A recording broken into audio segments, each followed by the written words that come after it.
Hello everyone and welcome back to another video game video. Earlier this week, Activision announced they were working on an updated version of Tony Hawk's Pro Skater 1 and Tony Hawk's Pro Skater 2 for the Xbox One, PS4, and PC through the Epic Game Store. Vicarious Visions is going to be working on this port.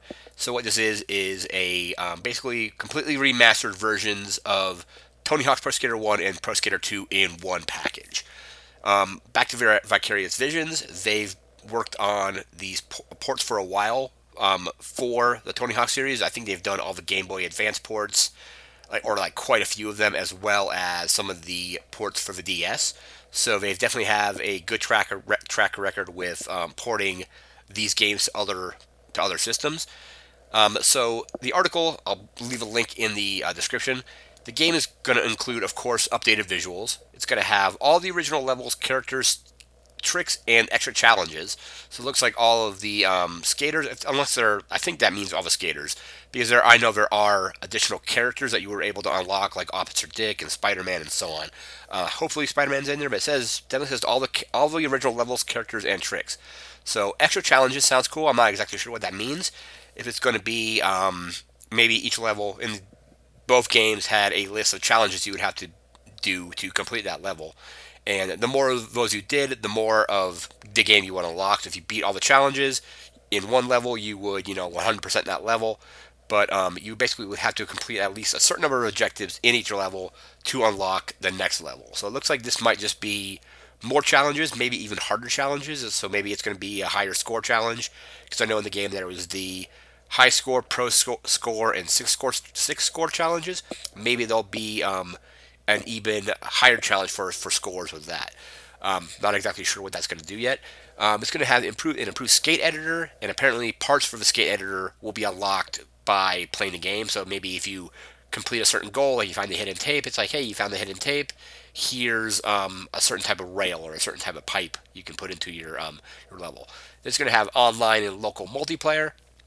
And something I'm not quite sure about it yet is something that the article says is called the metagame that connects the two games together. There isn't really a lot of news about what that metagame is, except for that the developers didn't want to just have you play one game and finish it and go into another game with having to start over. So it looks like stuff will carry over from Pro Skater 1 into Pro Skater 2, and maybe Pro Skater 2 to Pro Skater 1. So if you have like character progression, that will kind of stay. And it says you can kind of jump in and out of each game. So it looks like each game isn't going to be separate. It's just going to be kind of like one big experience. That's how the article made it sound anyway. Next up is the music in the game. And the article states that most of the music is going to be present. There are going to be, I think it's 5 songs that are not in the game. And the songs in this game, the music in both these games are fairly iconic. So there are a handful of songs that won't be in the game. And the songs are, from the list here that are not included, are Psycho Vision by Suicidal Tendencies, Committed by Unsane, Bring the Noise by Anthrax, and Public Enemy. That's from Pro Skater 2, I think. I think the first two are from Pro Skater 1.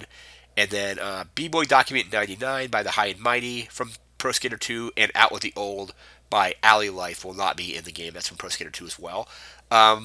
That's kind of not great. I remember really liking B-Boy Document 99 just because it was like an interesting rap song. It has some lyrics that were kind of silly, like people claim to be Godzilla when they're really when they're only Godzuki. They make references, I think, to like Star Wars and Charlie Brown and stuff like that.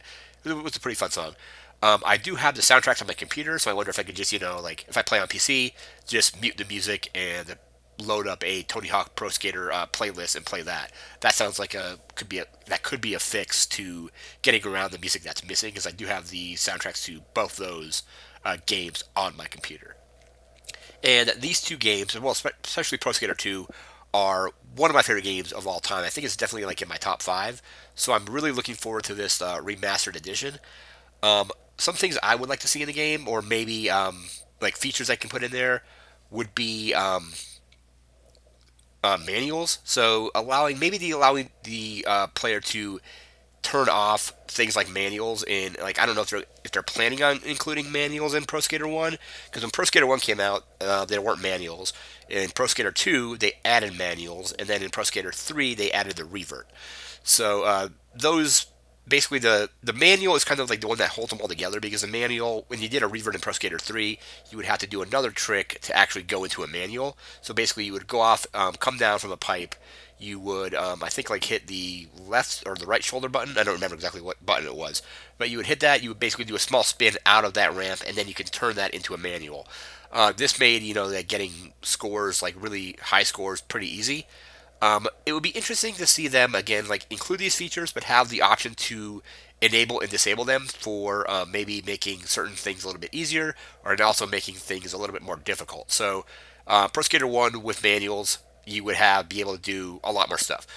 Maybe then in Pro Skater 2, if you disable manuals, it would make the game more challenging. There'd be certain things you wouldn't be able to do, like certain gaps wouldn't be able to be hit, because there are some gaps, like in Venice, where you have to manual across a whole bunch of tables. And if you do that, like if you go all the way from one end of the table to the far end, it gives you a gap goal, which is like each level has like these hidden gaps that you're trying to find. So being able to enable or disable that kind of stuff would be interesting. It would be cool to have the goals also scale if you were to do this. So if I turned on manuals for a Tony Hawk's Pro Skater level, maybe have the score goals adjust accordingly. Be like, okay, you have this extra option that that's going to make your score higher.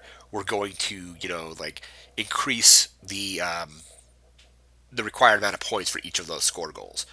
I wouldn't mind seeing reverts added into the game. I kind of didn't like reverts when they were in Pro Skater 3. I felt it made the game a lot too easy, or much easier than it should have been, because you could, just do one insanely long combo and get all of the score goals in one trick, basically, or one set of tricks. So if they want to include reverts, that would be interesting. If reverts aren't in there, it's no big deal. But it would be interesting to see like what kind of scores you can get with reverts and manuals in Pro Skater 1 and Pro Skater 2. But allow these, if they do this, I would like to see them be options that you can turn on and turn off. I would also like to see a visual, like a visual option to where you can tap a certain button on your keyboard, and the visuals would revert to the visuals of whatever game you're playing. So if you're playing Pro Skater 2, you hit a button, the visuals become the original game. You tap that button again, and the visuals become the updated visuals. I believe Halo Anniversary Edition does this, to where if you hit a certain key on your or a certain key on your keyboard or a certain button on your controller, you'll see how the game looks in the original version from 2001, and then you press that button again, and it turns the game into the visual mode from the Anniversary Edition, whenever that came out. I'm not really sure, but that would be really cool to see that. Really looking forward to this remastered collection. It comes out in again September 4th. Really want to play it. Really enjoyed Tony Hawk's Pro Skater 1 and Pro Skater 2. Would have been cool to see Pro Skater 3 in there as well, like just have it be the Tony Hawk trilogy. Um, Even though I like 3, I think I like 3 less than 2, but I like it more than 1. So if I were to rate the original 3 Tony Hawk games, I would say 2 is my favorite, then 3, and then 1. Some stuff I didn't like about 3 was I felt the revert made the game too easy, and then the level design really started to kind of get weird with Pro Skater 3, where it was like you're skating around airports, which would never happen. You're skating around like an active steel foundry, or this like the weird Canadian level where you're skating like through like trees and stuff like that. So some of the level design in 3 kind of went a little farther in one direction. The levels in Pro Skater 1 and Pro Skater 2, with like a occasional exception here and there, like felt like levels that people you would actually be skating on. Like I could totally see people skating in an abandoned warehouse, or an abandoned hangar, or a school, or the various skate parks I set up in those games. But aside from that, I'm really looking forward to this. It looks like it's going to be a really interesting game. Definitely going to probably try to pick it up on PC. I don't have the Epic Store account, so it looks like I'll have to get one of those. Or hopefully it comes to Steam at some point. But I definitely want to play this when it comes out, so I'm probably going to get it on the Epic Game Store. That's going to do it for this video. Remember to like, comment, share, and subscribe. We'll see you next time. Take care.